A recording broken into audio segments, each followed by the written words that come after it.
En esta lección vamos a hablar de manera teórica en qué consiste una tabla de hash y sus elementos más importantes.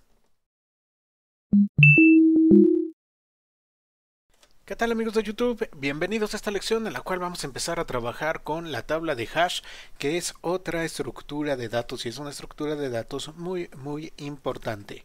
Bueno, la tabla de hash, ¿para qué nos va a servir? Nos va a servir para que nosotros podamos guardar información de tablas, pero va a ser muchísimo más eficiente que los arreglos y las listas. ¿Esto qué significa de guardar información en tablas? Bueno, pues de que nosotros vamos a tener adentro de esa información, adentro de esos datos que nosotros queremos guardar, por cada uno de los elementos vamos a tener un campo importante que es nuestra llave. A través de esta llave es como nosotros vamos a llevar a cabo la identificación de ese elemento en particular. Y además de la llave, el elemento puede llevar uno o varios datos dependiendo realmente de lo que nosotros vayamos necesitando. Entonces la tabla de hash nos permite guardar información de esa naturaleza, pero de una forma muy eficiente. Sobre todo va a ser muy eficiente en términos de lectura de información. Es decir, que si nosotros tenemos, por ejemplo, una gran cantidad de información, pero lo que nos está interesando es que la forma como llevamos a cabo esa lectura sea sumamente rápida, bueno, pues la tabla de hash desde luego es una de las estructuras de datos que nosotros podemos utilizar. Sin embargo, esta lectura sumamente rápida va a ser más hacia un acceso de tipo aleatorio que hacia tener la información ordenada. Es decir, que nosotros podemos necesitar acceder a cualquier elemento en cualquier orden que nosotros necesitemos. Para eso va a ser muy eficiente la tabla de hash. Entonces en la tabla de hash nosotros vamos a usar un esquema de llave y valor o valores. Y lo que buscamos en la tabla de hash es tener una eficiencia más grande. Si nosotros colocáramos la misma información en un arreglo y también podría ser una lista ligada, bueno, pues la búsqueda tendría un big O de n, y en el mejor de los casos, si la información estuviera previamente ordenada, bueno, pues tendríamos un big O de logaritmo de n. Si utilizábamos un árbol binario de búsqueda, bueno, pues la inserción, la búsqueda y el borrar tendría un big O de logaritmo de n. Sin embargo, lo que nosotros vamos a buscar en la tabla de hash es que podamos tener esas inserciones, esas búsquedas y también incluso ese borrar en tiempo constante. Es decir, que tome exactamente el mismo tiempo sin importar si únicamente tenemos un elemento o muchísimos elementos guardados en nuestra tabla. Ese es el objetivo de la tabla de hash. Entonces, con esto de la tabla de hash, el hashing, vamos a tener la facilidad de crear algo similar a un acceso directo. Vamos a tener una inserción de tiempo constante, también una búsqueda de tiempo constante y el borrar de tiempo constante. Muchas veces lo vamos a lograr y en algunos casos, bueno, no se va a lograr, pero realmente en comparación con lo que vendría a ser una búsqueda en una lista ligada, va a ser muchísimo más eficiente. Pero generalmente vamos a estar muy cerca del tiempo constante. Para que nosotros podamos trabajar con la tabla de hash es necesario que conozcamos algunos conceptos importantes. Cuando nosotros tenemos una tabla, vamos a tener diferentes celdas y obviamente estas celdas van a tener un índice. Lo que vamos a hacer es que ese elemento que nosotros queremos guardar en la tabla o que queremos acceder de la tabla o borrar de la tabla, bueno, pues tiene que tener un índice. Y vamos a tener un mecanismo que nos va a decir en dónde se encuentra, es decir, cuál es el índice de ese elemento en particular. Lo que nosotros vamos a utilizar para crear ese índice es la llave, es decir, que cada uno de los elementos, dependiendo de la llave que tienen, bueno, pues les va a corresponder un índice en particular. Para lograr esto vamos a tener lo que conocemos como función de hash. La función de hash pues va a mapear la llave a un número entero que va a ser utilizado como índice para poder acceder a la tabla.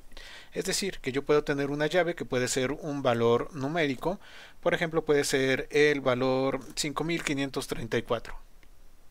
Y bueno, yo voy a tomar ese valor numérico y gracias a la función de hash lo voy a convertir en un entero que me va a indicar cuál es el índice.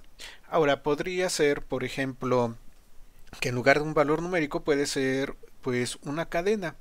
Podría ser que la llave fuera fd57a y entonces yo tengo que tomar ese fd57a, pasarlo por la función de hash y eso me va a dar un número entero que va a ser el índice al cual va a ir el elemento que tiene esa llave en particular. Esto significa que crear la función de hash es algo muy importante, ya que la función de hash nos va a permitir tener una tabla eficiente o una tabla poco eficiente. Entonces por eso nosotros tenemos que buscar bien cuál es la función de hash que más nos conviene. Ahora aquí yo tengo el ejemplo más sencillo posible de función de hash.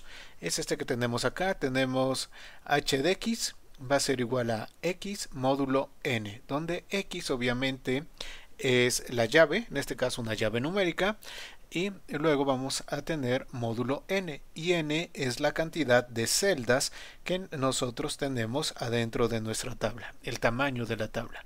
Entonces, cuando nosotros obtenemos esa llave, bueno, pues vamos a obtener entonces un índice. Esa llave módulo n nos va a dar un entero que va a ser el índice donde lo tenemos que colocar.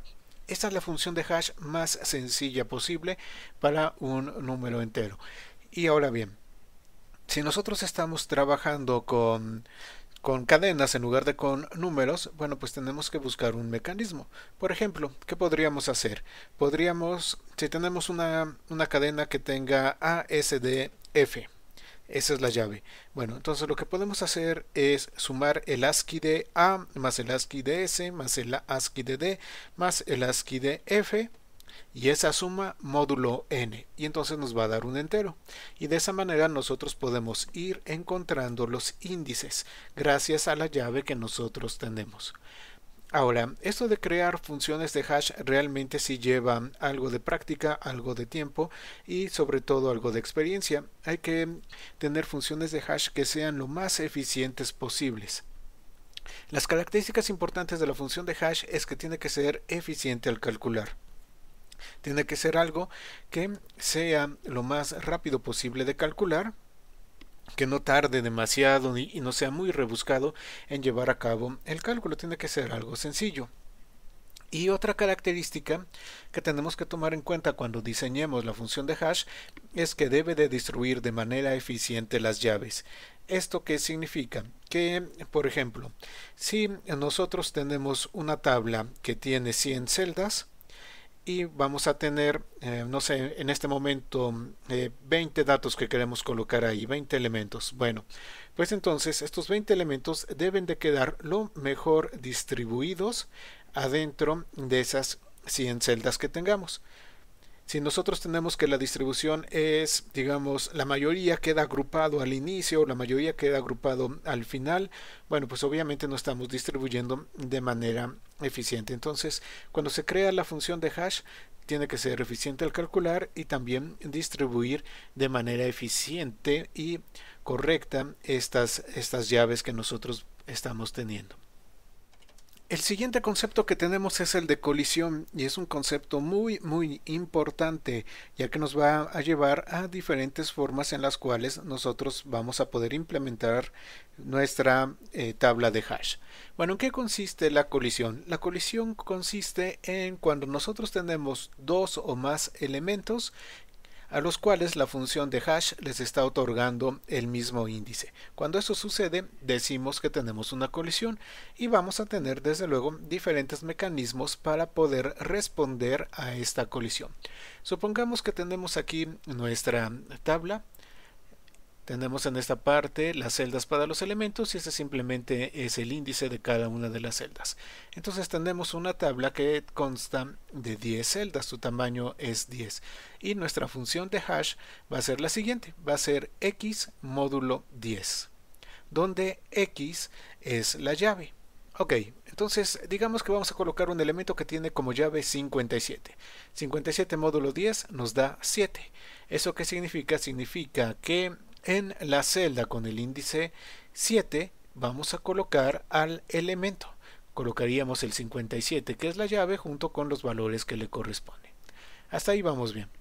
Luego tenemos 233, ok, 233 módulo 10 nos va a dar 3. Entonces este es el índice.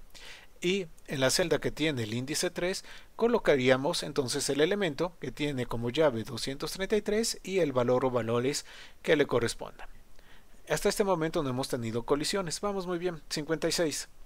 56 módulo 10 nos da 6. Entonces en el índice 6 colocamos el elemento que tiene como llave 56 y los valores que le correspondan. Pero aquí tenemos otro. Tenemos 277. Ok, 277 módulo 10 nos da 7. ¿Eso qué significa? Que estamos teniendo el mismo índice que otro elemento que nosotros ya hemos colocado. Nos está dando el mismo índice que el elemento que tiene la llave 57. Eso significa que en 7 nosotros estamos teniendo una colisión.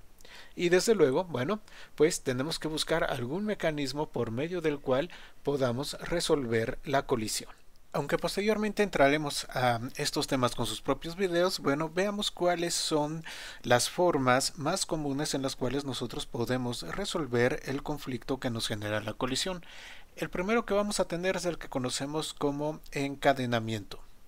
Bueno, en este caso las celdas, en realidad, en lugar de guardar como tal un elemento, lo que van a guardar va a ser una lista ligada.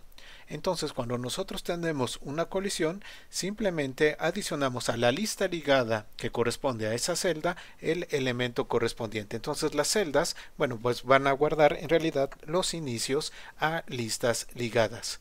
Este método es bastante sencillo y posteriormente, bueno, ya haremos un video en el cual lo veamos más a fondo. Otra forma de solucionar el problema que nos da la colisión es el direccionamiento abierto. En este caso, bueno, pues aquí todo se va a guardar en la tabla. No vamos a tener como tal el caso de tener listas ligadas, sino que todo se va a guardar en la tabla y lo único que vamos a hacer es buscar nuevas posiciones para los elementos que tienen la colisión. Para esto vamos a tener diferentes maneras de trabajarlo. Vamos a tener lo que conocemos como sondeo lineal, el sondeo cuadrático y también el doble hashing. Bueno, pues vamos a dejar este video acá y en la próxima lección empezamos a hacer ya nuestra primera tabla de hash con código. Muchas gracias a todos y nos vemos en la próxima lección. ¿En alguna duda? Por favor, déjenla en la sección de comentarios y nos vemos en la próxima lección.